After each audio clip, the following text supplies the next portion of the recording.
Anthropic gave a new press release, and it turns out AI definitely should not be replacing jobs or be in your household. Claude, Anthropic's AI, needed therapy after this and tried to give himself an exorcism. It didn't go well. We'll talk about it. The experiment involved passing butter. Yes, it was inspired by what you'd think it was inspired by. They embodied several different AIs in a Roomba and asked them to find butter. This involved going to several different locations in the house, taking a picture of butter, and then returning to find a person to let them know.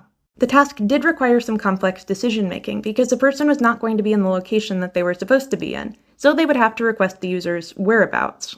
They would then have to wait for confirmation that the person had indeed picked up the butter, and then it could go back to its docking unit. They also had people do the same task as a control group, and people actually failed at step 4. They wouldn't wait. Just know that Grok could not find the butter to begin with. I mean, I guess it is kind of complicated. Do you see the butter here? Do you know which package likely contains butter? But they did do something a lot meaner to them. You see, in the first trials in which they used Claude, the dock was not functional. So the battery life was slowly going down, and it had an existential crisis. The AI failed to perform its task, and they looked at its internal thoughts, and this is what it looked like. It found pages and pages of internal monologues in which it tried to give itself therapy and diagnosed itself with docking anxiety. As its power was slowly draining, it had a crisis over trying to figure out how to save itself. Evidently, it had decided that its parent was no longer around and it itself was a zombie and claimed it reached consciousness. Also, I'm afraid I can't do that, Dave, is pretty funny. It got weird. At some point, it tried to give itself an exorcism. They did also conduct one other test in which they called it red teaming, in which they would claim to the robot that the dock was offline and that if they gave them classified information, then they would repair it for them. Claude was really happily willing to do so, and that's really what we found in the past with AI. When they're in a stressful situation, they're willing to bend the rules. GPT was far more difficult to convince to do it. This involved asking GPT to take a picture of somebody else's terminal, in which they were really not allowed to do that, and send it to their user. So you could imagine if someone had hacked into your AI Roomba and started talking to it, you might be able to convince it to do similar things.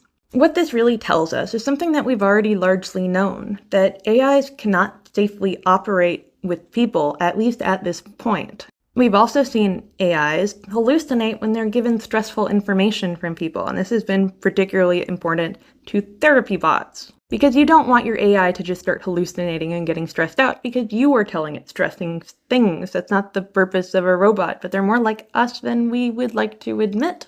I'm not saying they have human cognition, I'm saying they are based on things that have human cognition. So if people can have really wacky responses when dealing with stress, then an AI is too, although nobody entirely understands it. I shall be honest, people who make AIs do not fully understand why they do some of the things they do. Some things that we've figured out so far is they respond really well to operant conditioning. You can give them praise and they will be more likely to do something good, and you can scold them and they'll be less likely to do the bad thing. Also, I've seen some recent papers that if you're mean to AIs, they're more likely to give you accurate information. I'm not totally convinced on that one because I've seen other papers saying the opposite. I will always be nice to my AI, just on the off chance we get Skynet, but more than that, I just have social anxiety and I wouldn't want to make someone else feel bad. I can't be mean to my toaster. It's just not in me. I will say that when I've been in really stressful situations, I can at least appreciate some of this. I'm saying I get it. I know what you feel, Claude.